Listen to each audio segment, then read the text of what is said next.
I would say that I have a little bit more of a casual bedside manner, but for me that's important because if I try to put myself in the patient's shoes and I try to talk to them like they were my family member or how I would want to be talked to. So I'm usually pretty thorough, maybe sometimes overly thorough in my office visits, but I want you to know what exactly do you have? What's your diagnosis? What does this mean? What is an ACL? All of these questions that the patient will come to ask me, I try to explain it thoroughly and I try to anticipate what questions may arise in the future.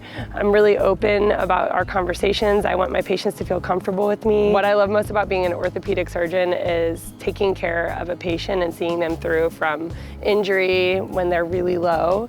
It can be some of the hardest times when you have an injury and you're not as mobile or athletic as you would like to be.